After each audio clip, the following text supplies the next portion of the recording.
Well, today is, in fact, the day of reckoning when it comes to recruiting. As everybody knows, National Signing Day is today. So I want to talk about something we have coming, as well as, guys, thank you. Thank you very much for basketball. You are Locked On Oklahoma State, your daily podcast on the Oklahoma State Cowboys, part of the Locked On Podcast Network. Your team every day.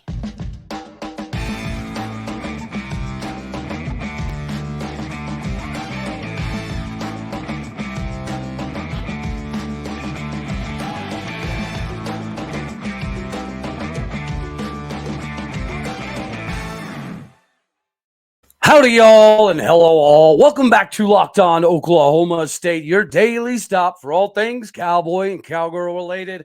My name is Cody Stovall. I will be your host on this ride that we do, in fact, take today. I want to thank you again for making this your first listen here on Locked On Oklahoma State. Yes, so I'm back. I've had some internet issues the last few days. I got in a verbal altercation with Xfinity just to find out it had nothing to do with my bill. It was all Xfinity. But we got it squared away and got some assurances that we're going to hit the ground running. So today, clearly, yes, we're going to do multiple shows because I wasn't able to do one yesterday. And, we've got a lot to cover. But I wanted to jump in real quick. Obviously, we do have to talk about recruiting, today being National Signing Day. So you're going to see a lot of things kind of start to filter in as far as the ones that we're sure of. There always seems to be a surprise or two. So we'll kind of keep our finger on the pulse of what that could potentially be as well. But for O State fans who got to wake up to good news, we did receive another transfer, Iman Oates. And he was somebody that we were in early on because he's from NEO, Northeastern Oklahoma A&M.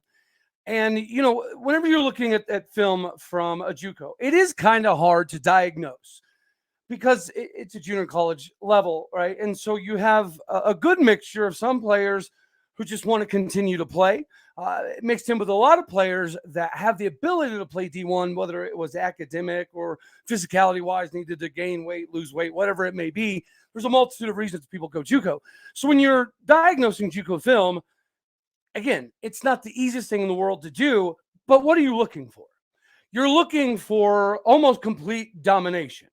Because if somebody can completely dominate at that level, it lets you know that there's a pretty good chance that they're going to end up being very successful. That is different than high school. Everybody knows Aiden Kelly, right? Aiden Kelly came from a small school in Oklahoma, and if you look at his film, he annihilated people, right? He had no business being on that field with that class of young men. Well, now he gets to Oklahoma State University, and the strength and all that fun jazz, it's there, right? But the differences are pretty astronomical. The speed of the game, the complex nuances of the offense, trying to get your eyes and your feet in a different spot. Those things have taken Aiden Kelly some time. Well, now he's been in the system for a couple of years. Now we're coming into his redshirt sophomore year this coming season.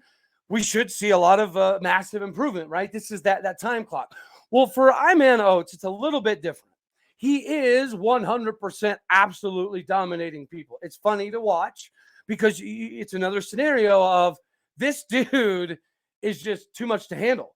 All of the offensive linemen in his highlight videos, they didn't stand a chance. He was easily getting through double teams. If the running back tried to chip, it didn't really do much. Now, from a technique fundamentals side of things, is he going to take some work? Yes, he is. Because right now, he's relied on the fact that I can move people wherever I want, however I want, almost whenever I feel like I need to. So to have control of the offensive lineman while still kind of peeking and seeing where the play's at, he's able to do that very, very, very effectively. Now, that's something you continue to do at the Division I level, but it gets significantly harder. The only time you saw this dude being stopped was pure, blatant, on-film holding. Now, if a good offensive lineman can position his hands just right to where the ref can't see it, that's part of the game. It is what it is. And the refs obviously try to stop blatant holding, but that's what was happening for this guy. They had to blatantly hold to keep him from getting in the backfield. When he gets in the backfield, sometimes he doesn't have the greatest technique as far as breaking down and making tackles, but he's very disruptive, right? If nothing other than that, you know that he's going to come in and be extremely disruptive, which is obviously massively beneficial. And then he'll learn in time how you have to kind of mix some of the strength and the size with a little bit more of the mental awareness, I guess you could say. But at 6'3", 305, that size of dudes don't just grow on trees, right? Gundy said for years and years and years that Oklahoma State doesn't get a lot of 300-pound dudes, so we have to find ways to be more creative, more athletic, maybe more disciplined, maybe tougher, right? If you're going back to some of the Les Miles days. And if we've already discussed, that is precisely what is happening. Our recruiting philosophy this cycle has been smash mouth, tough nose, hard as nails, just guys that can play the game of football at 194 miles an hour. I feel like it's a little bit of a transitional piece. And it almost leads me to believe that we're going to simplify some things, because that's traditionally what you can do when you're 10 times more aggressive than everybody else. You can go with a little bit of a simplification process because your effort and tenacity are usually going to win, i.e. a Malcolm Rodriguez. He won all the time because he did everything at 190 miles an hour. That's just the way he operates. He throws caution to the wind, and he reads and reacts instantaneously to make things happen. Now, you're not that, again, doesn't grow on trees, but Oklahoma State over the last few years, we've really been able to bring in a decent amount of these 295, 305, 325-pound dudes. The guys that we struggled to get for 100 years are the guys that we now get on a fairly regular basis, which is, again, why the ascension of Oklahoma State that Mike Gundy's been responsible for should be something that we hold accountable. He's the reason that we get this type of dude. He's the reason primarily that we can get 300-pound guys and it not be a big deal. We're not having to stress over who we don't get as much anymore. And that's a testament to how far we've come. Now, I do not think that we are widely viewed enough. But again, that's our mission. That's our cross to bear. So that's precisely what we're doing, which is a very good segue into the next segment. But briefly, I do have to go over, what we've talked about it before. In today's age of hiring, it is a crapshoot.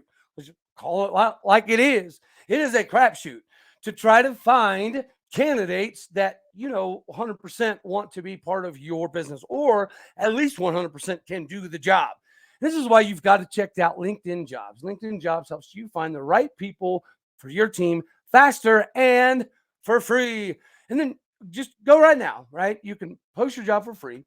And you can hit the hiring frame, use your LinkedIn profile, and spread the word about what you're hiring for. They have very simple tools like screening questions to make it easy for you to focus on candidates with just the right skills and experience that they can quickly help you prioritize what you'd like to do in the interviewing and hiring process. It is why small businesses do, in fact, rank LinkedIn Solution Jobs as the #1 in delivering quality hires versus leading competitors.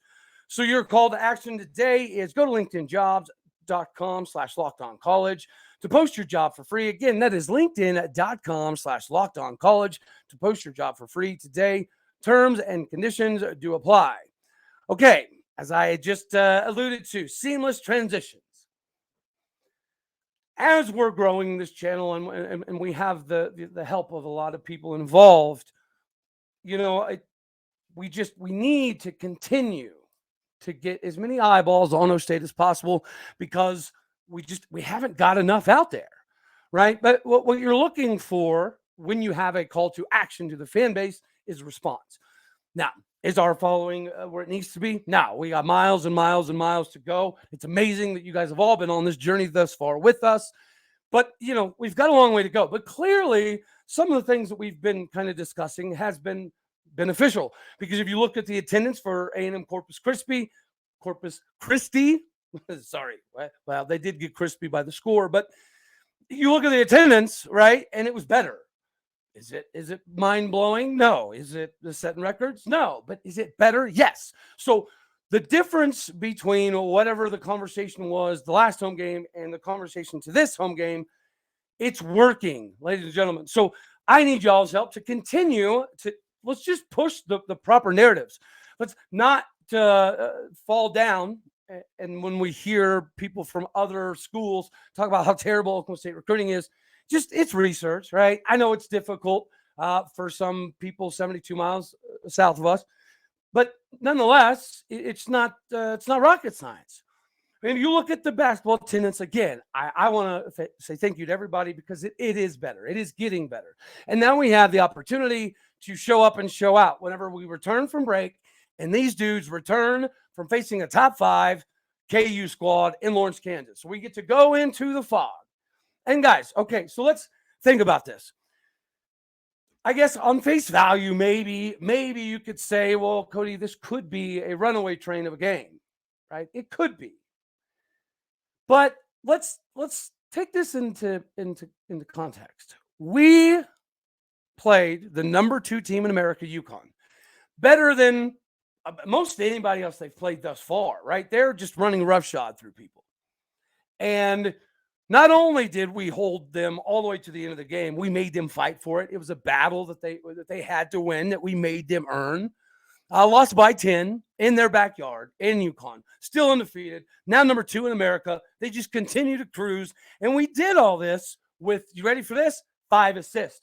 Not only that, guess how many of our starters against UConn at UConn had assists? None. 0.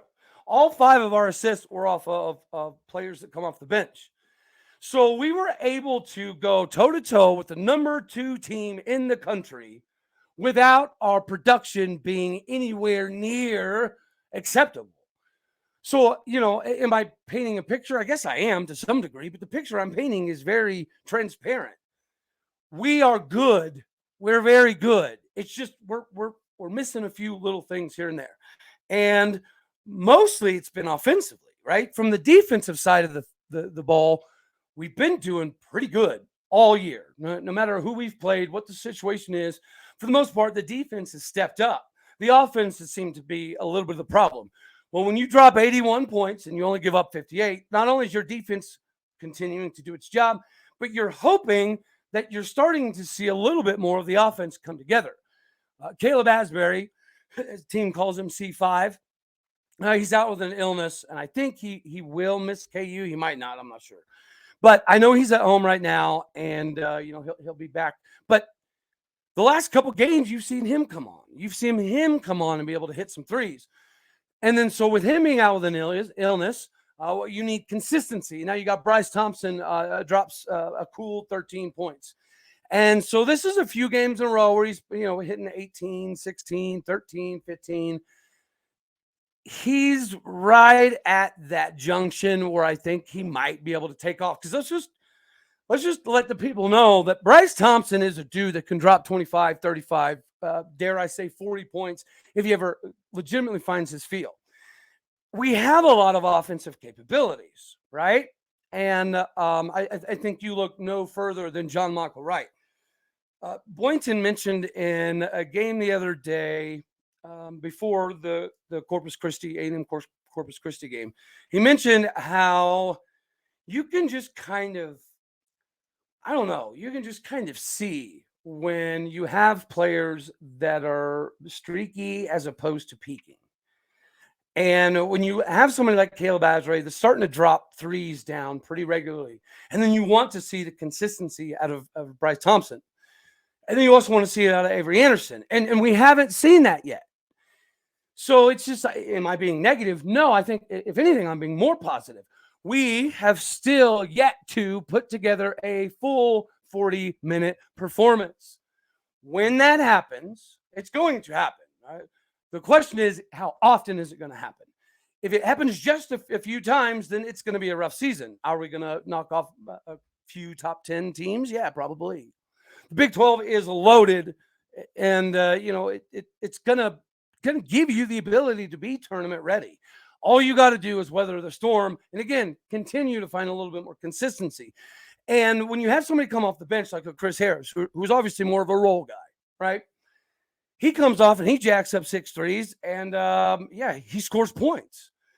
Is that something that he's asked to do all the time? Absolutely not, right? But he's understanding his role. And if you listen to some of the interviews from Avery Anderson and Moussa Cissa, and even the freshman, Keon Williams, they've had a gut check really since Brooklyn, right? Really since, heading off to Mike Boynton's backyard and not really showing enough production. He said, Mike Boynton, in a recent interview, said practice has been different, accountability has been different. And Moussa Cissa, I think he gave the most amount of nuggets. He talked about how up until coming home from Brooklyn, we had players that were shooting over double coverage, right? And instead of making one more pass to the open guy. And defensively, Mike Boynton mentioned how Moussa Cissa and Kalib Boone, if maybe not the offensive production that you were hoping to see, like when you say the Twin Towers, most of us of my age, you think of David Thompson, you think of Tim Duncan, right? I think that's the most common reference to the Twin Towers. That's what I envisioned. I'm not going to lie to you. That's precisely what I envisioned when we started throwing this terminology around a couple months ago. And it's not necessarily showing up on the offensive end so much, but the defensive end, 100%. Moussa Cissa is 22 games in a row, the block now, leading the Big 12, one of the tops in the country. He's improving his draft stock, but the beauty of that is he even mentioned how offensively he's starting to see things a little bit better. He's starting to be more patient. He's starting to know when he can use those moves down low, as opposed to just getting the ball and being kind of frantic in pace, trying to do something. He's just now kind of piecing that part of his game together. So from the offensive production, you expect it to get better. But he's already had 6, 7 double doubles already this season. It just, we're just holding the dam together, basically. We're not letting the floodgates go, but eventually it is going to happen. And when you can hold an opposing team 2 from 15 from 3-point range, you're going to have a chance, right? The capitalization by taking a big lead into halftime and then not giving it up, which has been an issue. Again, it feels like we're starting to see that development that you're really looking for. The development that we have lacked, you're starting to see a little bit of it. And it's, not perfect timing. You'd like to see it a couple weeks ago.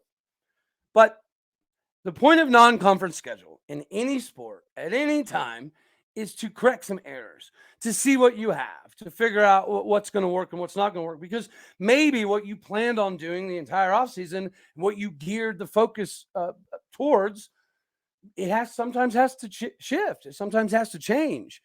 And instead of, like an example, instead of using the Twin Towers, Kalib Boone and Moussa Cissa, as the offensive focal point, I think you've seen a shift, and now they're the defensive focal point. Whenever you have a slasher driving to the rim, you don't really need to trail and help so much. Let that dude go down low to Kalib Boone and Moussa Cissa. Let him go, right? And if he gets a shot over those two and he makes it, you tip your cap and say, congrats, brother man. Now let's see if you can do that all game. Instead of trailing to follow, to help, we're starting to lay off of some of that. We're starting to allow Kalib Boone and Moussa Cissa, and realistically, the guy who's come on the most recently, Tyreke Smith, to do their work down low. Another interesting thing I heard Moussa Cissa say about Tyreke Smith was he's just the toughest dude in the world. And he loves going up against Tyreke Smith in practice because he knows it's going to make him more aggressive. But he also hates it because he's going to get bruised up. He's going to get bumped up. It's not going to feel good. Now imagine that happening for somebody on the other team.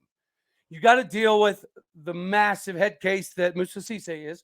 You have to deal with the capabilities that Kalib Boone always has. And now you got to deal with this dude that is just a straight Debo down low. You know that he's secretly flying elbows, shoulders, everything he can to get you off of your spot, to get you out of his way so he can get the ball. And he's doing that at practice every single day against Kalib Boone and Moussa Cissa.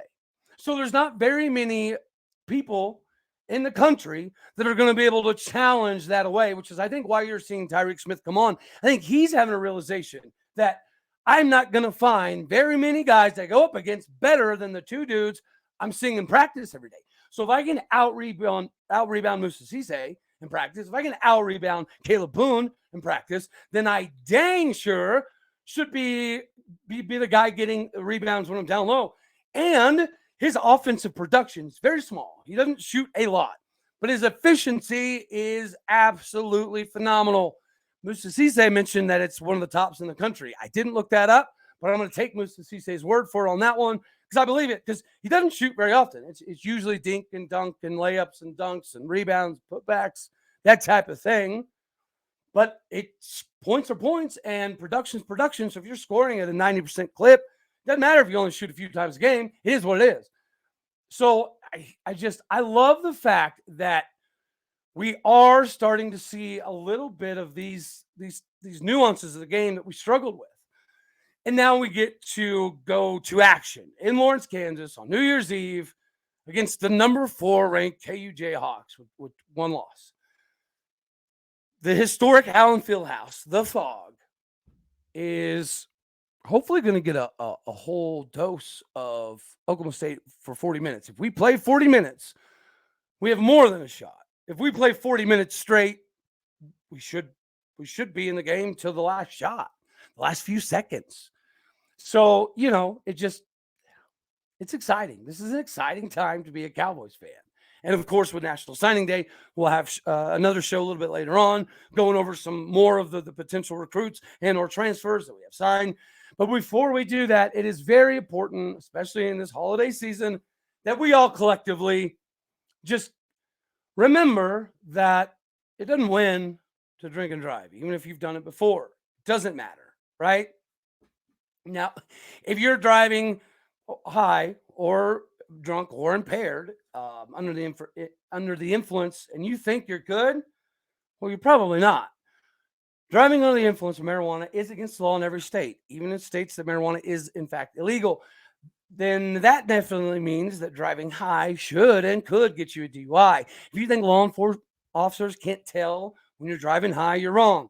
Your coworkers can tell, your friends can tell, even your parents can tell. Everyone can tell. There's some dead giveaways. So what makes you think that law enforcement officers don't know when you're driving high?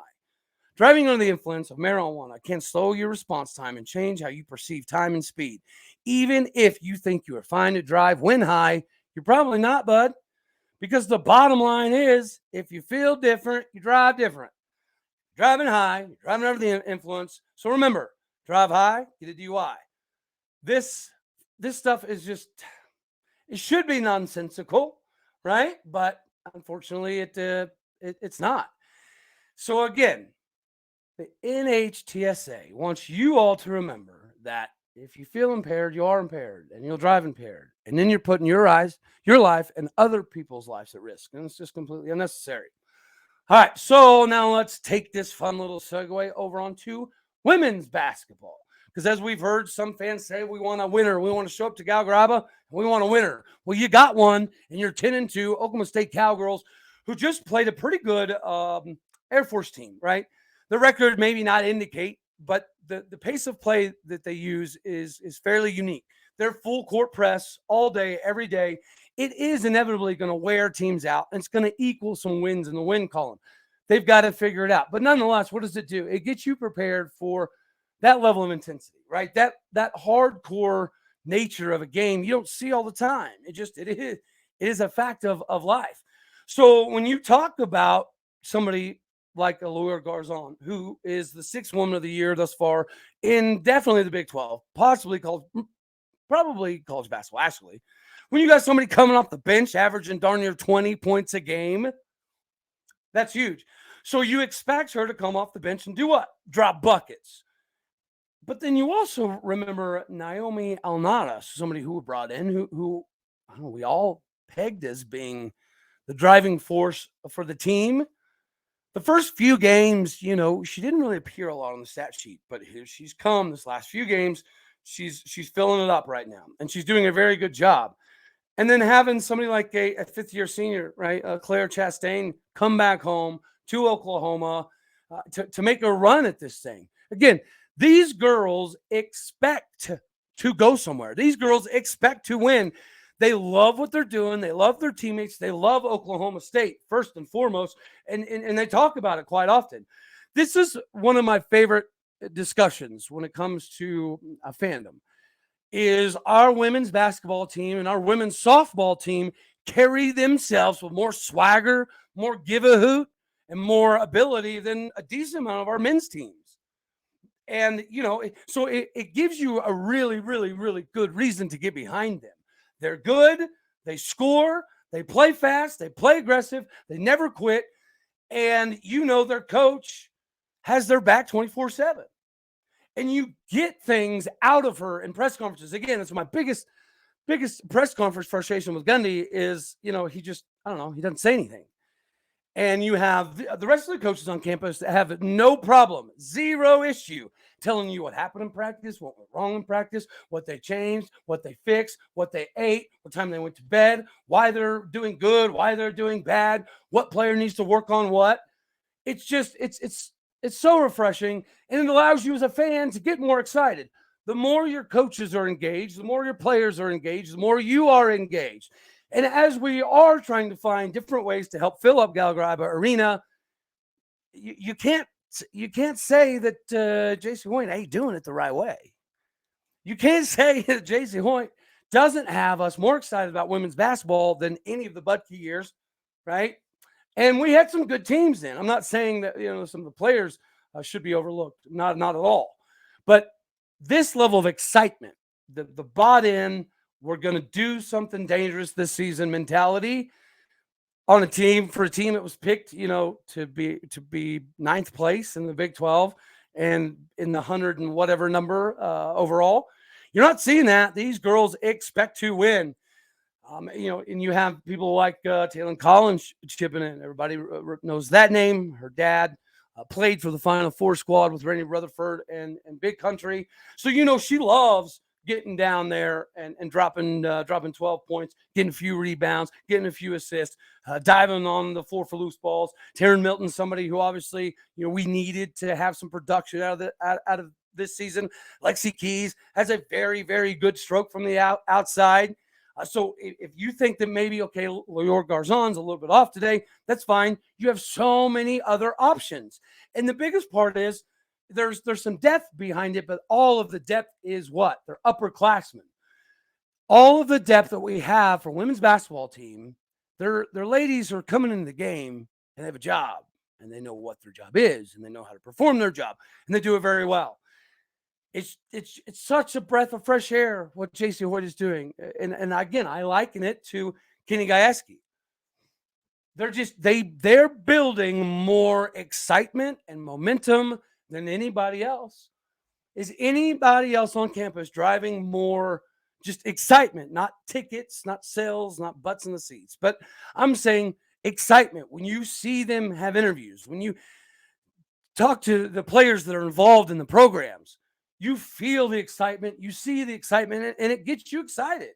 If we could just take J.C. Hoyt, can we find a way to just put her on the football staff? I don't care what she coaches, right? She could be a backup to the backup, running backs, halfbacks, fullbacks coach. I don't care. She is infectious. And you're going to see that with the success of this team. You're going to see that with the success of her first year recruiting. Right? This is going to be her first year at Oklahoma State, to hit the ground running and to recruit a lot of kids, her way. And it's such a good fit right now for Oklahoma State. And if we could just bottle that energy up that you're feeling from women's basketball and women's softball, and you can just inject it into the other sports, then as I like to say, we'll be cooking in hot oil then, ladies and gentlemen. That's for daggone sure. But I think that's all we got for this one. We have more shows coming out today, so stay tuned. Until then, as always, I love you all. God bless. Go Pokes. Thank you for making this your first listen here on Locked On Oklahoma State. I will see y'all here in a few hours. All right.